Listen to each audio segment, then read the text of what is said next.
You're watching the 50 States of AR-15 on Big Gunner 81. Brought to you by BATArms.com.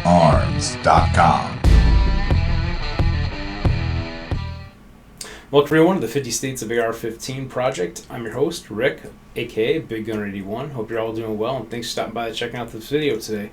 Of course, today we're going to be checking out the California rifle. Now, we got a lot of great companies involved with building this rifle, and I want to thank them for their support. First off, Juggernaut Tactical, Strike Industries, Spinta Precision, and AR15Xtreme.com. We're going to kind of tell you a little bit about some of the components that made up this rifle today.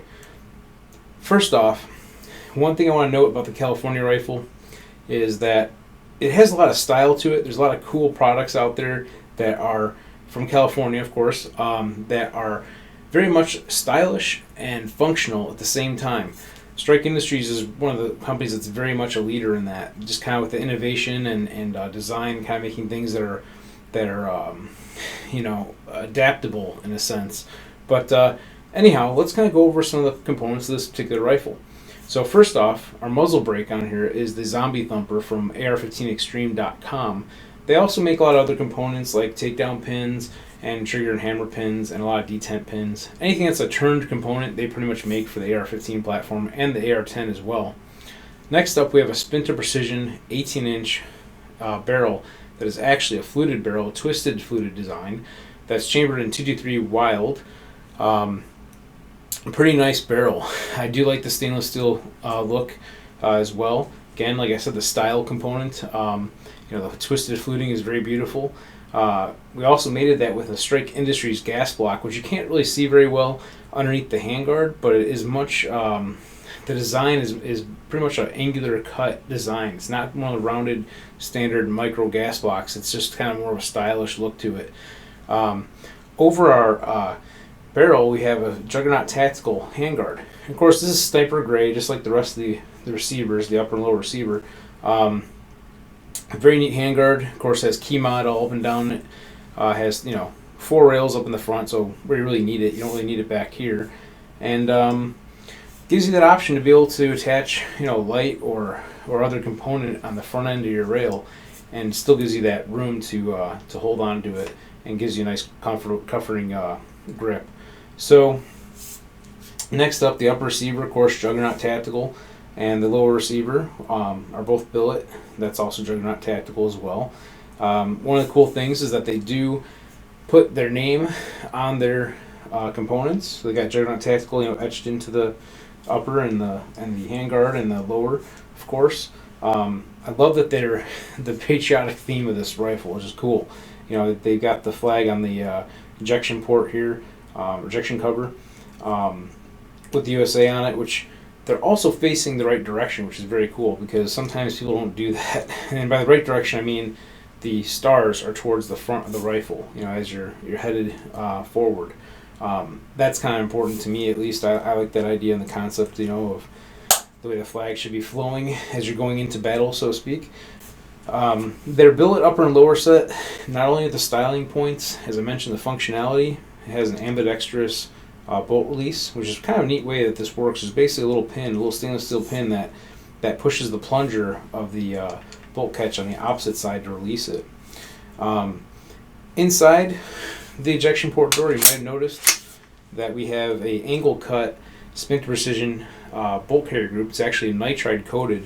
Very cool. We'll also have that bumping up against the buffer, which is a Spinta Precision buffer tube assembly with their buffer weight and spring and all that inside as well.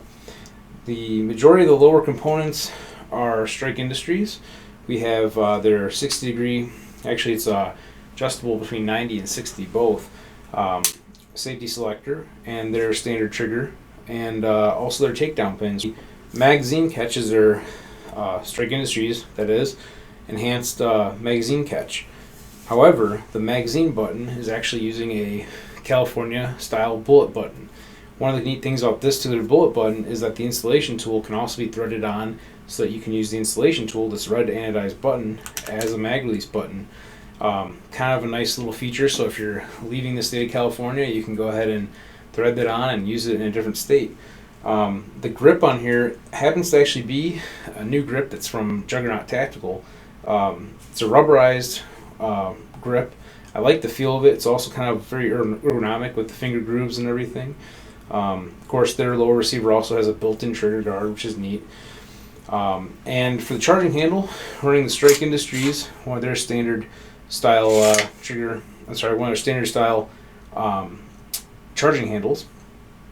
And we also have their Viper buttstock here as well. Kind of more of a compact style with a little bit of an angle here, so you can kind of fit it into the pocket of your shoulder nicely. Very cool components. Again, like I said, the styling. The stock has a lot of styling features to it as well, along with, quick attach points for a sling as well built on that stock. Very neat. The sights on here, I'm just using Magpul flip-ups. Obviously, they're not made in California, but they are there for the reason of just testing purposes, basically. We're still kind of searching for an optics manufacturer to use for this rifle build in the future. But otherwise, the rifle's complete, functions. We've been able to test it out at the range. Works awesome. No issues. And yeah, just an overall very nice rifle build. Juggernaut Tactical makes some nice stuff when it comes to the receivers and everything. Again, Spinta Precision. I'll tell you what, Spinta Precision, the price points on their barrels and their components are phenomenal. You get a lot of value for the dollar with their barrels. Having said that, also Strike Industries, as I mentioned, has some really cool designs and very much not just cool in the fact of how they look, but also the functionality. And AR15Xtreme.com, they make some good components. Like I said, the turn components, like we have, I may not have mentioned it, they're anti-rotation, anti-walking trigger pins here that actually have the cap head, I think they're called, or button head screws, to lock those trigger and hammer pins in place. And they make nice extended takedown pins as well. So for the new rules in California, where I believe this was changing around the time of building this rifle, of course, that they're going to require a fixed magazine inside of your AR. So that means in order to load it, you're going to have to pop the rear takedown pin to open it up and load it through the receiver, which is kind of sad. But AR15Xtreme.com makes extended takedown pins, so you can pop out your takedown pins very easily. They give you something to kind of grab onto and press on when you're having to pop apart your receiver. So check them out, and of course, go stop by their Facebook pages, give them all a like, and tell them thanks for supporting this project. Hopefully we'll get some interviews with them in the future here to kind of share with you some of the backstories of their companies as well. Just have a lot of great history in all these companies that are involved. Some of them are veteran owned, and some of them are companies that got started off of a parent company and things like that. And they're really cool stories. So hopefully we'll get to bring that to you as well with this particular build, California. But we definitely will be doing that in the future with the rest of the other builds coming up here as well. So until next time, hope you enjoyed the video, and until next time, go out and have some fun shooting.